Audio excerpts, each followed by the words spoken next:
What's up, my podcast listeners, my YouTube viewers, and anyone else who follows me on social media?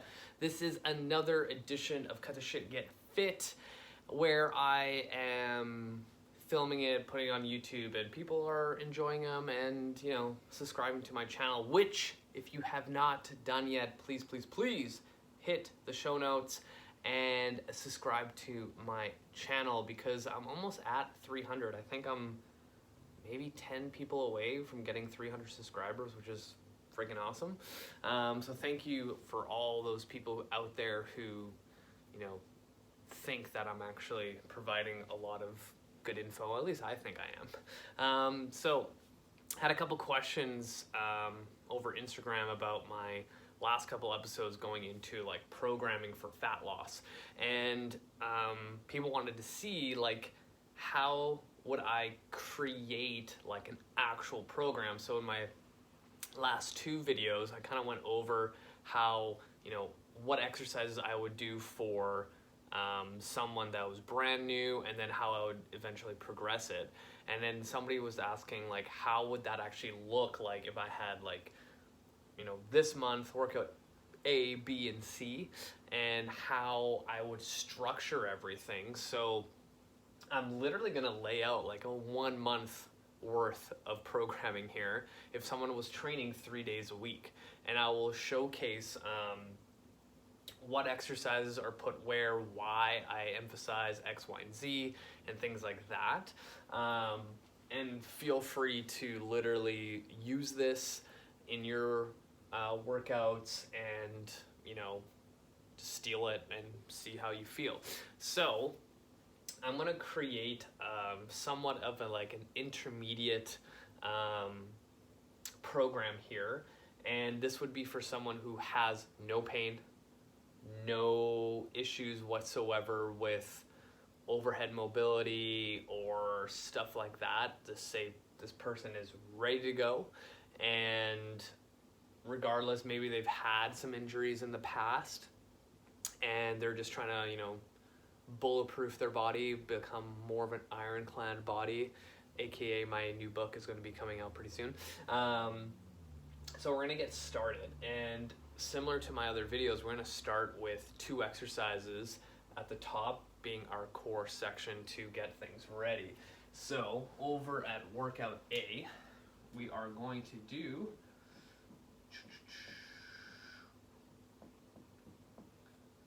two exercises. So we are going to do a band resisted dead bug. If any of these exercises you have no idea what they are, literally go into my YouTube channel and you can just search it and you'll have it along with a tutorial. So boom, you're ready. Number 2, what we're going to do here is a simple front plank. So with the front plank, we're going to go either 30 to 45 seconds. And the dead bug, I'm going to go 8 each side. And we're going to do this 3 times. And what we're going to do is, rather than going through all workout A, I'm going to do workout B and C, the first section, to make sure, one, this is where a lot of people get their training terrible, is they don't look at, am I overloading a certain movement pathway or plane of motion? Am I overloading my legs in a certain way? And we're going to look at that, how to create a balanced program so you don't overdo like your chest or your glutes or things like that, because that can throw into some sort of imbalances or asymmetries. I don't like using that word, but you'll have something more developed than something else, and that'll lead to issues down the road. So which I'm going to kind of go on a tangent a little sidetracked here.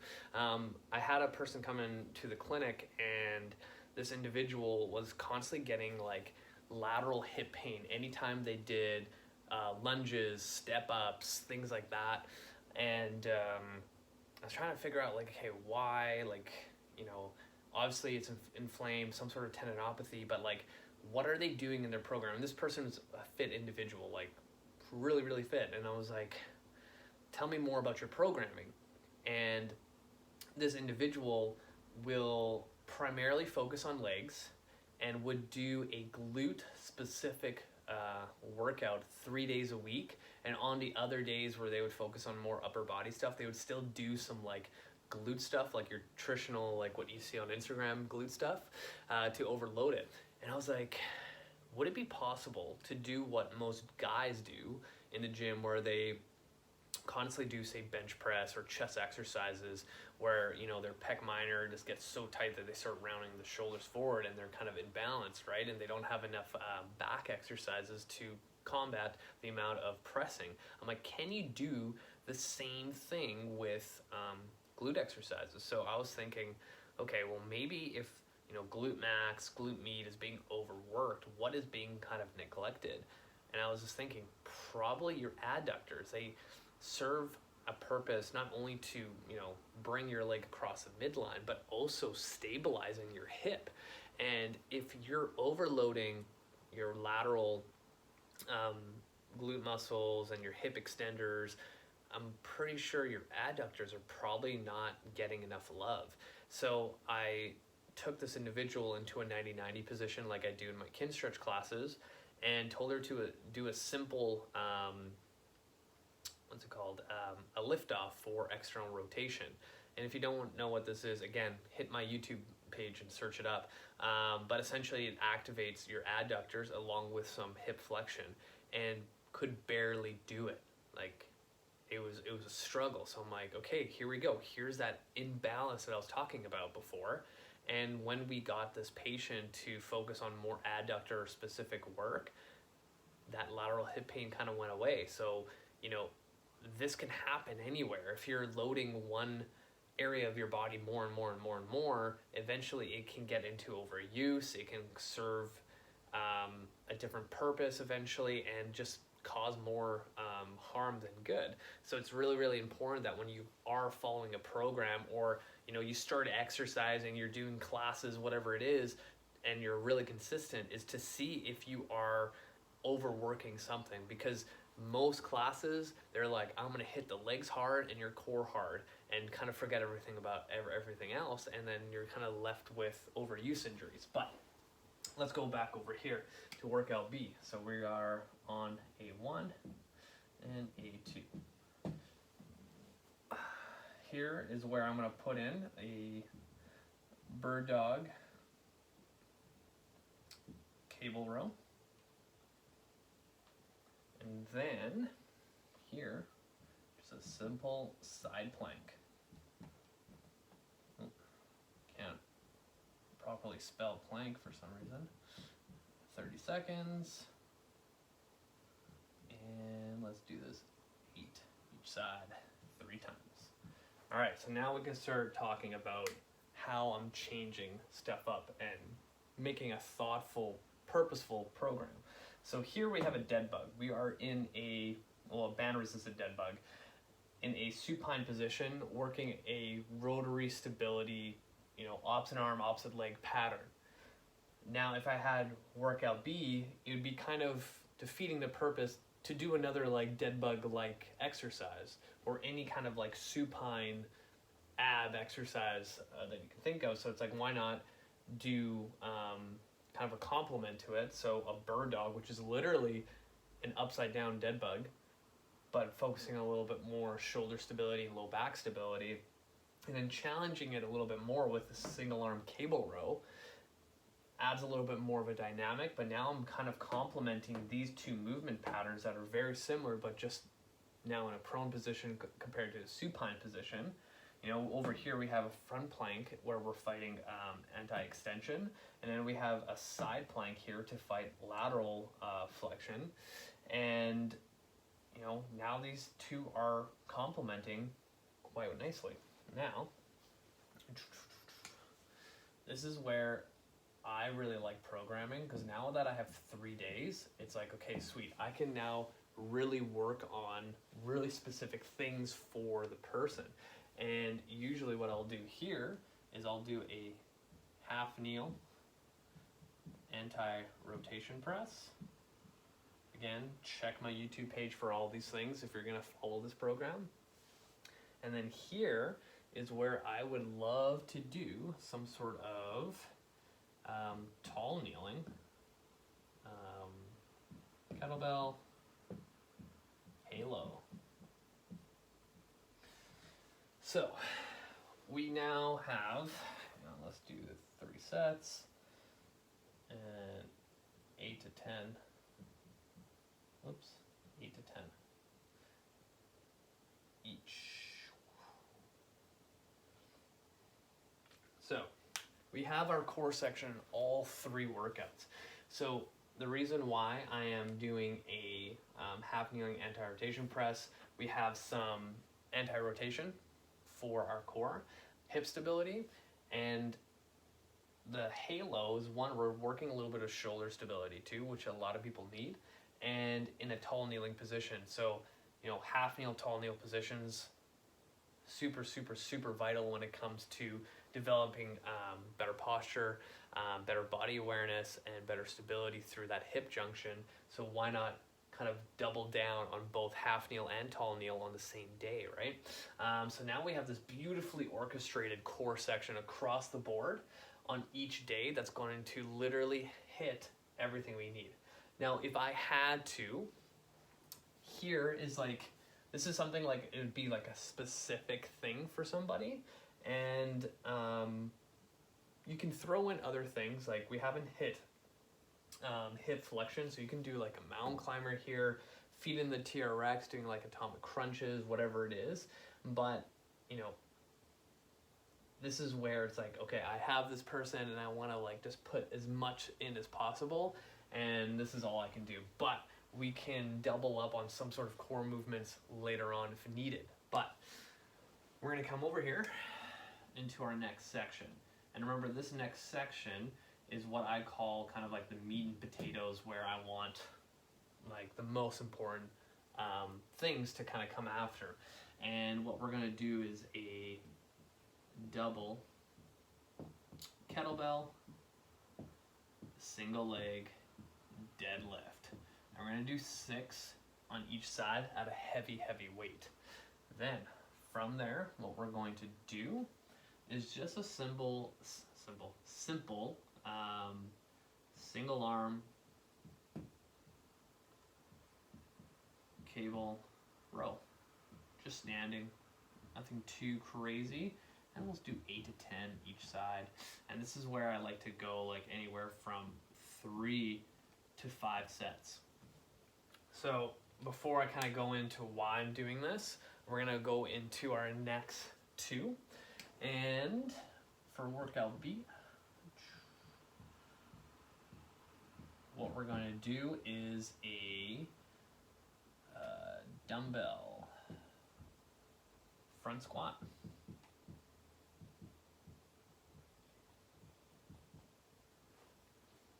And again, we're going to go 6 reps to make it heavy.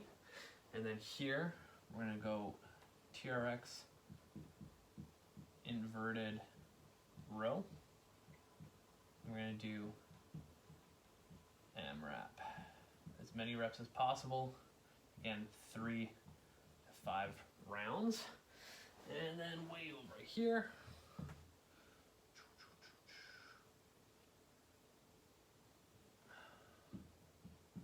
what we're going to add in,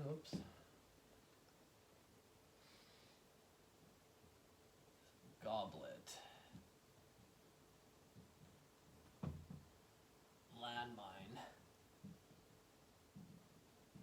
reverse lunge, and then here, chin-ups. And again, 3 to 5 times.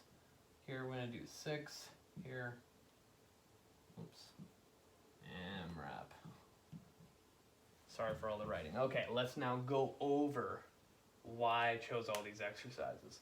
So, the single leg deadlift, again, you know that I love single leg deadlifts, but hip dominant exercise in a unilateral stance. Dumbbell front squat, so we're gonna have 2 dumbbells up top here.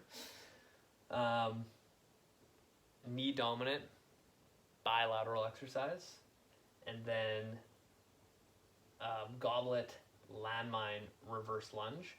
Actually, sorry, I didn't want this to be, I have mine, okay, here, not a goblet, because we already loaded that pattern. See, this is why you gotta look at this kind of stuff. Just an offset. Offset, landmine, reverse lunge.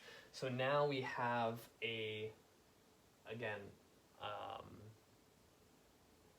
sorry, I'm blanking, a unilateral knee dominant exercise, not knee dominant, hip dominant exercise, because I consider reverse lunge a hip dominant because you're kind of driving your hips back. So in my experience for general population, posteriorly we are terribly weak, and we need to double down on that compared to working exercises that work our quads, kind of like the front squat. But I put that in there to still, you know, take the time to develop that pattern rather than doing, I'm just going to be doing deadlift like exercises.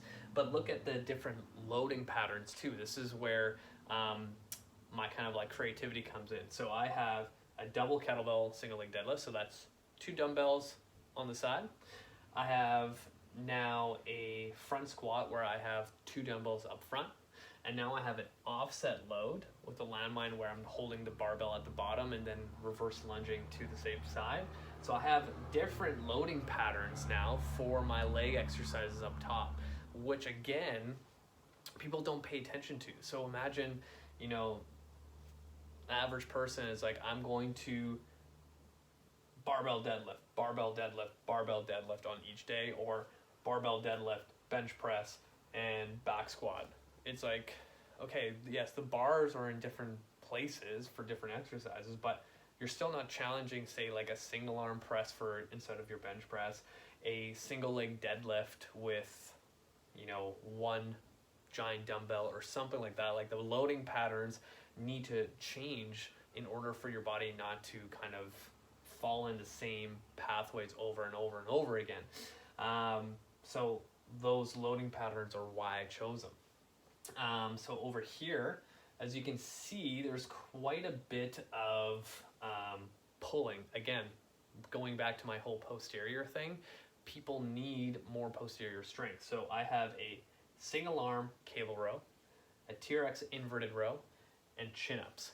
Again, think about loading patterns. So I have a unilateral horizontal row. I have a bilateral horizontal row, and now I have a bilateral vertical row. So I'm hitting all different ways of pulling exercises to, again, not overload one. Like I could easily just like, oh, I'm just gonna go chin-ups, close grip pull down, lat pull down. It's literally the same across the board, and I'm going to overload that pattern and those muscle fibers. Why not change things up, right? And not overload something, overuse things like that. And again, 3 to 5 rounds, depending on what week I'm at. If I'm at week 4 and I'm trying to like go for it, I'm hitting 5 sets. In the beginning, I can even do 2 to 3 here. So now let's move on to the next section here. So we're gonna go a 4 exercise set. All right, so we're going to do a half kneel, single arm, shoulder press. And you know, I'm gonna go across the board so you see what I'm gonna do here. I'm gonna do a single arm, dumbbell bench press. Just as you thought that I was not a fan of pressing, I'm still throwing that in there.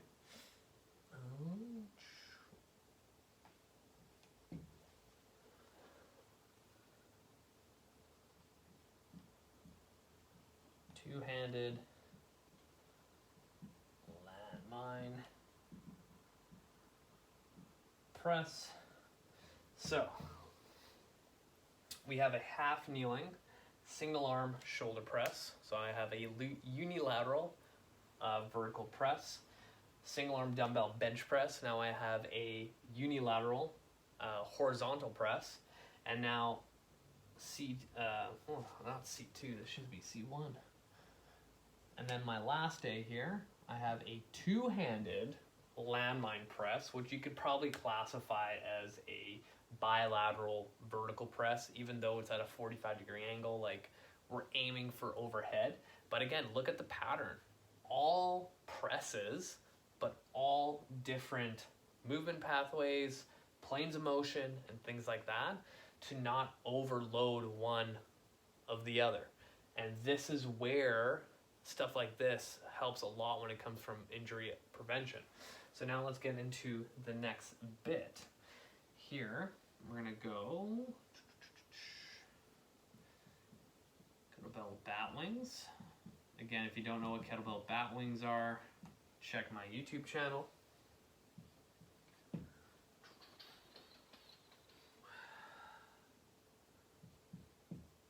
Half kneel, single arm, close grip,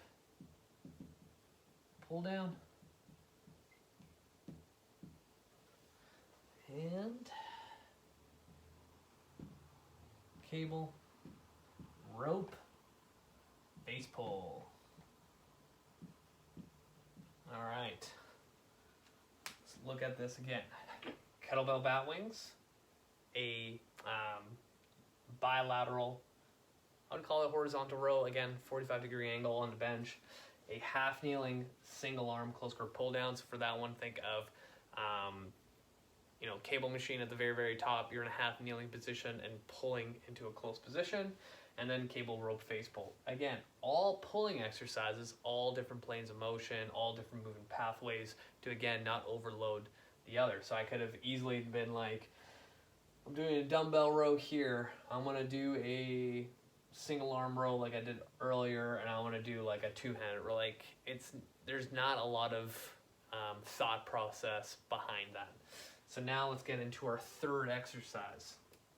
So here, what I'm going to do is walking lunges, dumbbells, kettlebells, whatever.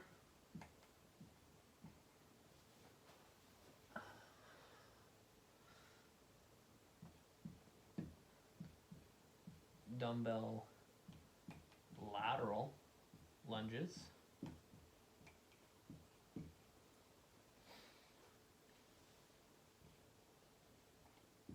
Stability ball, hand curls. All right, again, all leg exercises, all different, all working, all things that most people miss. So walking lunges, we have a knee dominant exercise, that's single leg. We have dumbbell lateral lunges. Again, think about, if you are watching this, listening to this, when was the last time you did a lateral lunge or anything lateral for your legs? It's probably been a while. You've probably been doing the squats, deadlifts, and like reverse lunges. And then stability ball hamstring curls. Again, posterior work needs to be done, and something like that will cover those bases that we need. So again, you see this pattern, like I'm constantly working every single movement pathway I can think of, and when I write all this down, I'm constantly like, okay, have I hit everything that I need to? And this is why I love writing programs for 3 days a week, because I can usually cover all my bases if needed. So last thing here, usually the last one, again, like I covered a lot. Sometimes this is this like extra stuff that the person needs, right? So why am I skipping numbers here? All right, this is number 3. So here, I'm gonna put in band pull aparts. Here, I'm going to put in, I already know what I want to put in here. I'm skipping.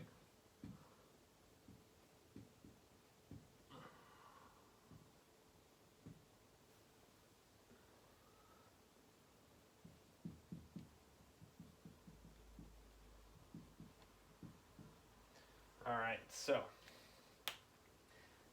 band pull aparts, kettlebell armbar, stability ball saw. When I have usually 4 exercises in a set, that 4th exercise, I'm constantly thinking of like, okay, what does this individual need before, like after, okay, we're working on core stability, we're working on better upper body strength and stuff like that, like more specific stuff to the person. So if we know that most people need more posterior work, band pull aparts, great postural exercise, kettlebell armbar, everybody needs some shoulder stability, and say this person was one of those people that has weak shoulders and had shoulder issues in the past, kettlebell armbar falls perfectly. Stability ball saw, one reason why I put that in there is I already have the stability ball in there, and it's just going to be an easy transition to make the person move a little faster, just going back and forth. But also with this one, what I'm looking at too is, you know, most people, again, general population, when you ask them, okay, what do you want to work on your program? My abs. And really what they're saying is like, I want to lose fat around my belly. So sometimes when it comes to like buy-in as a trainer to work with someone, you need to kind of give exercises that's going to make them feel like they're like getting a program that's designed for their one thing that they really want, which is abs or a smaller stomach. So creating a exercise combo where something like the saw, where you're fighting anti-extension, and when you get to those end ranges, like you're really going to feel your abs go up. You're going to be like, that's what they're going to remember. You know, like usually the last bit of exercises are the ones that are going to tire people out.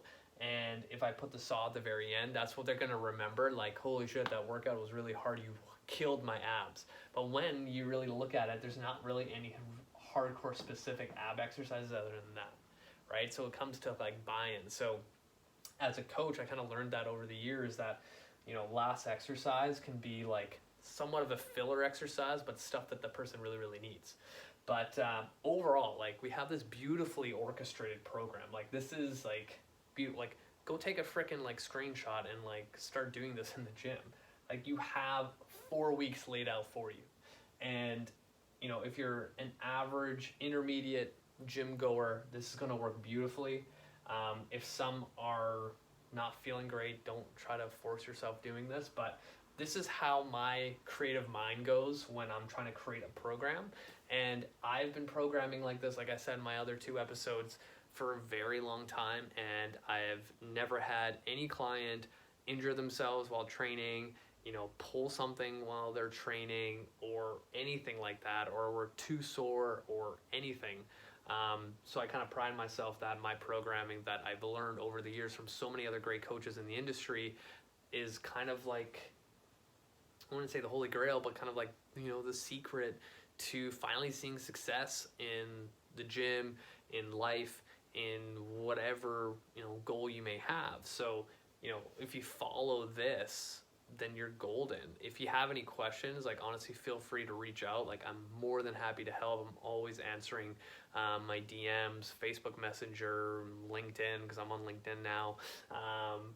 But yeah, that's it for me this week. I really enjoy showcasing what I do best, which is creating programs to make people move and feel better and just become badasses in the gym. Hit the show notes, add me on Facebook, add me on Instagram, and subscribe to my channel. Give me a 5-star review on wherever you listen to my podcast. That's it for me. Thank you, guys. You guys are amazing.